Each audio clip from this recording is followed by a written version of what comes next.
Bonjour à tout le monde, Jean-Claude Sely, guérisseur, magnétiseur en Suisse. Nous nous retrouvons ce jour du dimanche de Pâques pour parler de la guérison au niveau des forêts, au niveau des lieux sacrés et au niveau de tout ce qui nous entoure. Nous parlerons aussi dans cette vidéo des âmes, qu'en est-il des âmes et y a-t-il des personnes qui peuvent faire passer les âmes?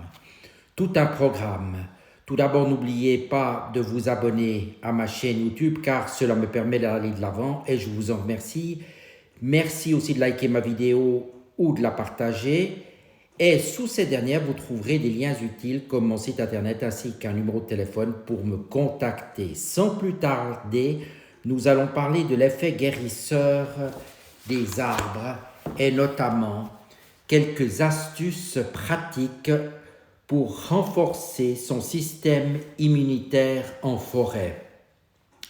Le professeur King Lee de médecine à Tokyo a établi une liste avec des règles de base pour permettre ou mettre en place une interaction idéale entre les arbres de la forêt et le système immunitaire humain.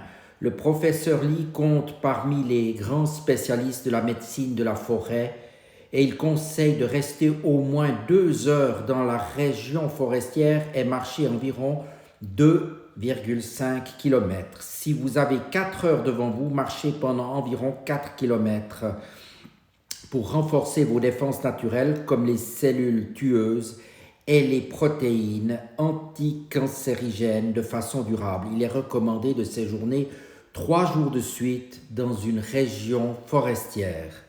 Faites une promenade ou une randonnée qui corresponde à votre condition physique. Faites attention à ne pas vous fatiguer lorsque vous êtes en forêt. Si vous êtes fatigué, faites une pause à chaque fois que vous en éprouvez le besoin et pendant aussi longtemps que nécessaire, trouvez un endroit dans la forêt où vous vous sentez réellement bien. Buvez de préférence de l'eau ou du thé si vous avez soif. Trouvez un endroit dans la forêt qui vous plaît spontanément et vous invite à vous attarder un temps. Asseyez-vous pour lire, méditer, pour profiter de l'atmosphère de l'endroit et vous détendre.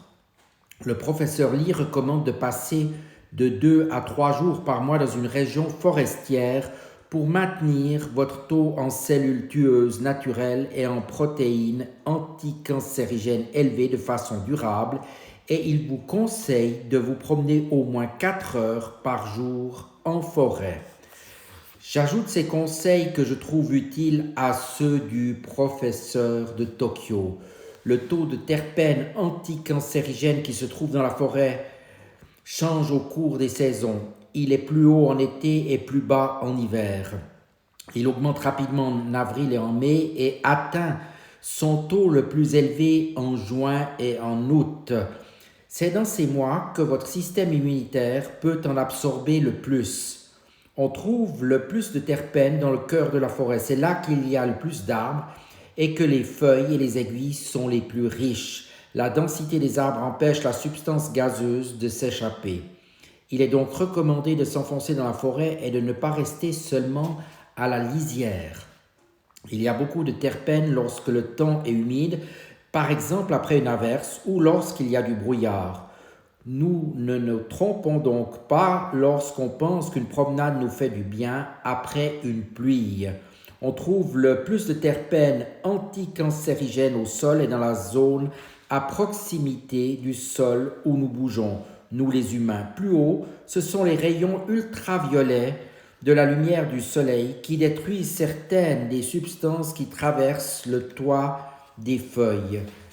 Les substances saines sont donc véritablement adaptées pour atteindre notre corps. Attention, n'oubliez pas que la médecine de la forêt sert avant tout à se prémunir contre les maladies. Si vous êtes déjà malade ou si vous vous sentez malade, allez consulter un médecin ou un thérapeute complémentaire ou les deux carrément, c'est beaucoup mieux. La médecine de la forêt ne remplace en aucun cas un examen ou un contrôle médical. Un petit exercice de respiration corporelle en forêt. Vous pouvez renforcer l'absorption des substances qui se trouvent dans la forêt par des exercices de respiration. Vous pouvez utiliser par exemple la technique de respiration qui vient du Qing Gong chinois. L'exercice suivant a été enseigné par Xiaoqi Li, champion chinois de Wushu, art martial traditionnel chinois. Trouvez un endroit dans la forêt qui vous plaît et où vous pouvez, si possible, vous tenir debout sur un sol droit. Écartez vos pieds de la largeur des épaules. Vous devez avoir un appui ferme sur le sol, puis pliez légèrement les genoux et laissez pendre vos bras. Ouvrez la cage thoracique en écartant les bras dans un mouvement circulaire vers le haut. Faites comme si vous étiez un arbre qui déploie ses branches vers le ciel. Inspirez profondément en faisant d'abord venir l'air dans le ventre, puis dans la poitrine. Ainsi, vous remplissez votre corps d'air du bas vers le haut. Inspirez consciemment l'air de la forêt et sentez comment vos poumons se remplissent. Puis, lorsque vos bras se sont touchés, baissez-les le long de votre corps tout en expirant. En même temps, serrez les poings, penchez-vous en avant et mettez-vous en position accroupie. Vos coudes appuient à hauteur de votre estomac le long de votre corps. La pression de vos coudes et la position accroupie de votre corps aident vos poumons à se vider. En quelque sorte, vous vous pliez sur vous-même et comprimez le volume de vos poumons. Essayez de souffler complètement afin que l'air qui reste dans vos poumons puisse sortir de vous. Puis redressez-vous et commencez à vous ouvrir et à inspirer. Les mouvements doivent être le plus circulaires et fluides possible. Faites ces mouvements plusieurs fois d'affilée. La respiration se fait avec tout le corps. Fusionnez-vous à l'air de la forêt qui vous entoure, mais faites attention, si vous inspirez trop d'air, vous pouvez avoir la tête qui tourne et vous sentir mal.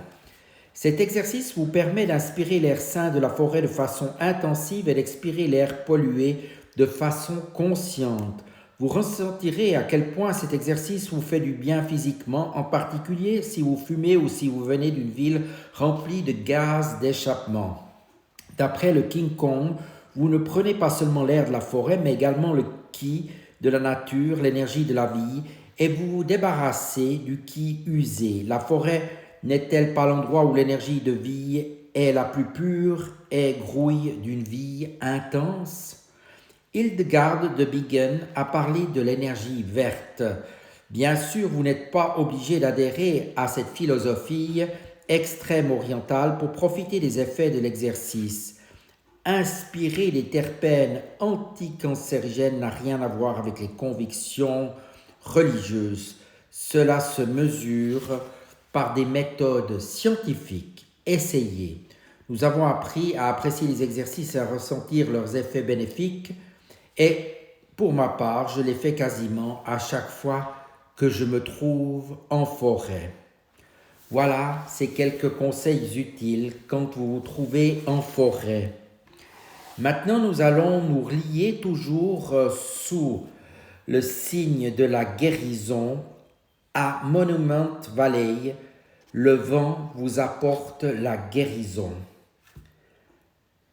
L'énergie actuelle est Monument Valley. C'est la carte que j'ai tirée pour se relier à cet endroit et pour les jours qui vont suivre.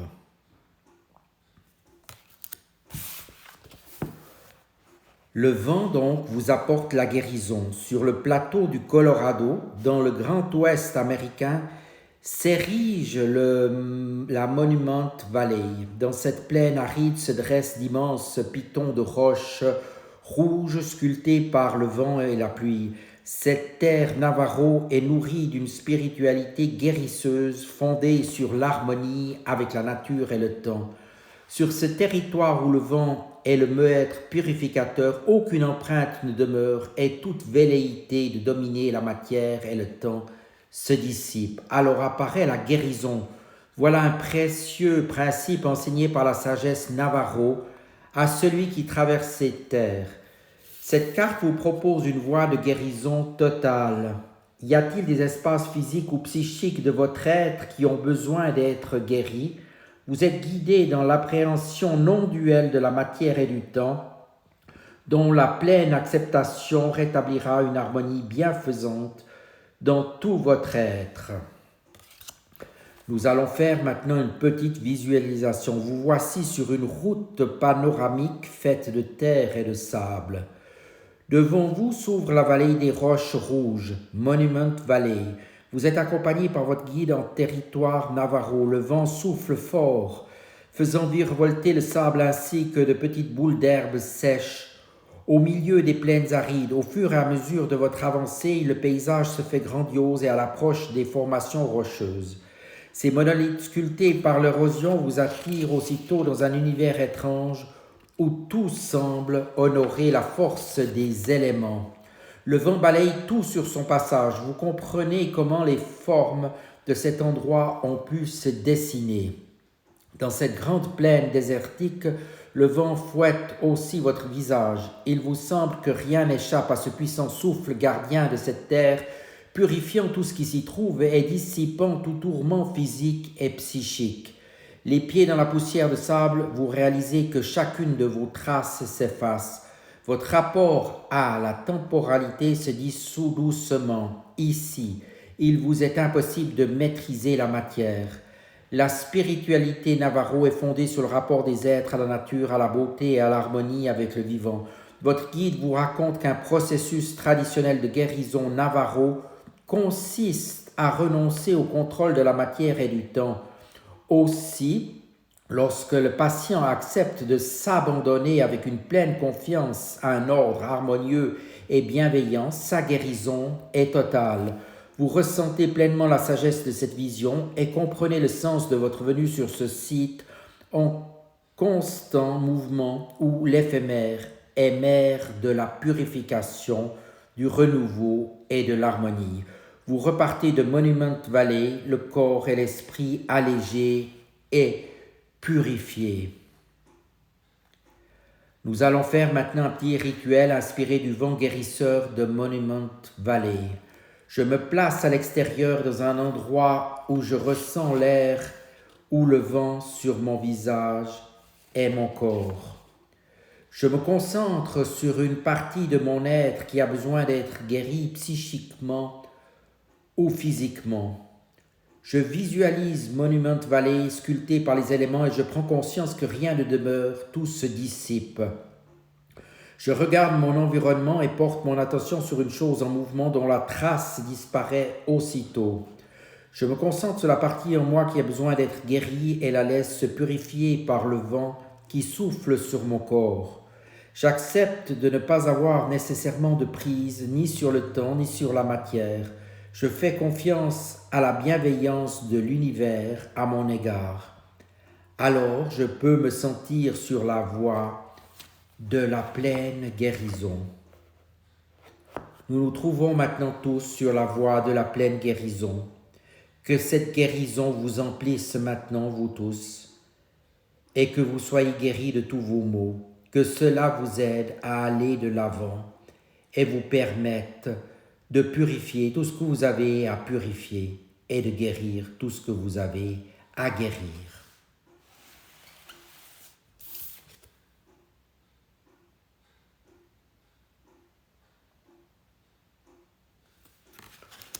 Pour terminer cette petite vidéo, nous allons parler du livre de Catherine Gentil, « Je suis passeuse d'âme », le témoignage bouleversant de celle qui aide les âmes à trouver la paix.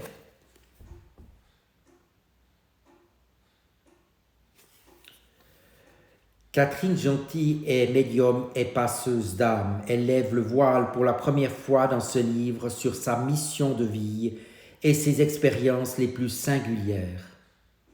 Elle dit qu'il y a des présences que l'on croit inexplicables, des lieux habités, des phénomènes étranges qui nous laissent penser que nous ne sommes pas seuls. Comment expliquer ces impressions troublantes? Pourquoi certaines âmes restent-elles bloquées sur terre? Comment les aider à trouver la paix? Les réponses à ces questions sont détenues par les passeurs d'âmes, capables d'entrer en contact avec les âmes perdues. Ils les aident à se détacher du plan terrestre, ce dont Catherine Gentil en a fait une mission de vie et partage avec vous ses expériences les plus fortes. de sa rencontre avec l'âme de Georges qui s'accroche à un être qu'elle croit avoir aimé, à celle de Dylan que sa mère ne peut laisser partir, en passant par les âmes torturées qui hantent un ancien repère nazi ou une auberge au passé sanglant. Découvrez son témoignage hors du commun. Nous ne sommes donc jamais seuls. Je suis passeuse d'âme de Catherine Gentil. Voilà, je vous remercie de votre attention. Je reste naturellement à disposition si vous avez besoin de mes services. Vous trouverez donc tous les liens sous ma vidéo. Vous avez un site internet où vous pouvez tout consulter et m'appeler ensuite pour des soins en nettoyage énergétique. Dans cette attente, je vous dis à tout bientôt.